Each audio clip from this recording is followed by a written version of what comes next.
দর্শক শুভেচ্ছা নেবেন এমআইবি টেলিভিশনের পক্ষ থেকে। সাধারণত ভূমধ্যসাগর পার হয়ে অনিয়মিত উপায়ে অভিবাসীরা ইতালি কিংবা গ্রিসে আসার চেষ্টা করেন বা পশ্চিম ইউরোপের এই দেশগুলোতে আসার চেষ্টা করেন। তবে আজকের এই সংবাদটি আমি বিস্মিত হয়েছি, বিশেষ করে পর্তুগিজ যে নৌগার্ড বা নৌবাহিনী আছেন তারাও, কোস্টগার্ড সদস্যরা তারাও বিস্মিত হয়েছেন। পর্তুগাল গভর্নমেন্ট আতঙ্কিত হয়েছেন, কারণ ভূমধ্যসাগর পার হয়ে আটলান্টিক সাগর পার হয়ে পর্তুগালের দক্ষিণাঞ্চলীয় বন্দরনগরী আলগ্রেবে প্রায় 38 জন অভিবাসী তারা সেখানে সমুদ্রপথে এসেছেন এবং তাদেরকে আটক করেছেন কোস্টগার্ড। সেখান থেকে তাদেরকে আদালতে তোলা হয়েছে এবং আদালত তাদেরকে নিজ দেশে ফেরত পাঠানোর নির্দেশও দিয়েছে। শুক্রবার রাতে এই ঘটনাটি ঘটেছে যে একটি কাঠের নৌকায় বিলাদে বিস্পো শহরের কাছে একটি সমুদ্র সৈকতে এসে পৌঁছেছে 38 অভিবাসী। শনিবার সকালে আদালতের শুনানির পর সিলভেস শহরের বিচারক তাদের সবাইকে মরক্কো ফেরত পাঠানোর নির্দেশ দিয়েছে।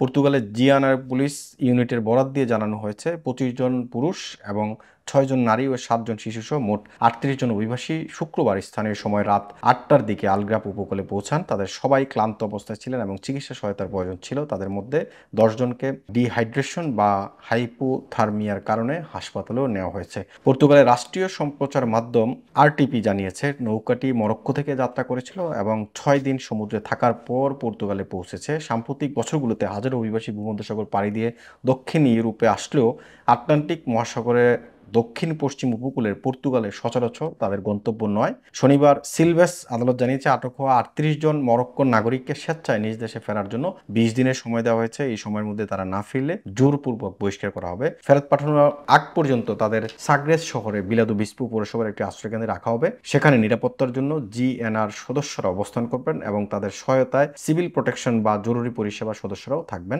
শনিবার আদালতের রায় ঘোষণার পর প্রেসিডেন্ট দপ্তরের নৌ লেইতাউ আমারও বিচার ব্যবস্থা দ্রুততার প্রশংসা করেছেন। তিনি বলেন, পর্তুগিজ কর্তৃপক্ষ অভিনন্দন পাওয়ার যোগ্য, আমাদের সমুদ্র সীমা নিরাপদ আছে এবং কর্তৃপক্ষ দ্রুত ও কার্যকরভাবে সাড়া দিয়েছে। তিনি বলেন, পর্তুগালের বিশাল উপকূল থাকলেও আমাদের সীমান্ত নিরাপত্তা শক্তিশালী। এদিকে ঘটনাটির পরপরই পর্তুগিজ নৌবাহিনী আলগ্রাপ উপকূলে টহল জোরদারের ঘোষণা দিয়েছে এবং স্থানীয় বাসিন্দাদেরকে যে কোনো সন্দেহভাজন নৌযান দেখলে কর্তৃপক্ষকে অবহিত করার আহ্বান জানিয়েছে।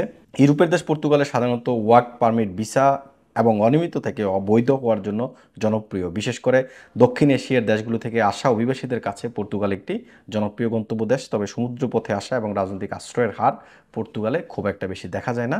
এবং এই যে সংবাদটি পড়লাম, যেটি পর্তুগালে প্রথম, আমি 15-16 বছর ইউরোপের সাংবাদিকতা করছি, ইউরোপের সংবাদ তুলে ধরছি, পর্তুগালে সমুদ্রপথে যাওয়ার খবর আমার চোখে পড়েনি। এবং সচরাচর যারা অভিবাসীদের নিয়ে কাজ করে, মাইগ্রেশন নিয়ে কাজ করে, বিভিন্ন মানবাধিকার সংস্থা, আন্তর্জাতিক সংস্থা, তারাও হয়তোবা এই খবরটি প্রথম শুনেছে যে পর্তুগালে এরকম ভূমধ্যসাগর পার হয়ে 6 দিন সমুদ্রপথ পাড়ি দিয়ে এই মরক্কোর 38 নাগরিক, যাদের মধ্যে 25 জন পুরুষ, 6 জন নারী এবং 7 জন শিশুসহ এই মোট 38 জন অভিবাসন প্রত্যাশী ভূমধ্যসাগর পার হয়ে, আটলান্টিক সাগর পার হয়ে এই পর্তুগালের দেশে গিয়ে অবস্থান করেছেন। সচরাচর এমন সংবাদ হয় না। এখন পর্তুগালের সরকার দ্রুততম সময়ে এই ব্যবস্থাটি করেছেন। এই সংবাদটি যখন ছড়িয়ে পড়বে অন্যরাও হয়তো চিন্তা করবে যে এইভাবে পর্তুগালে যাওয়া যায়। তবে সবচেয়ে বড় বিষয় হচ্ছে কোস্টগার্ড বা নৌবাহিনীর সদস্যরা তাদেরকে আটক করেছেন এবং তাৎক্ষণিকভাবে আদালতের নির্দেশে তাদেরকে নিজ দেশে ফেরত পাঠার আদেশও দেওয়া হয়েছে। 20 দিনের মধ্যে যদি তারা স্বেচ্ছায় যেতে চায় যেতে পারবে, নতুবা তাদেরকে জোরপূর্বক নিজ দেশে ফেরত পাঠানো হবে।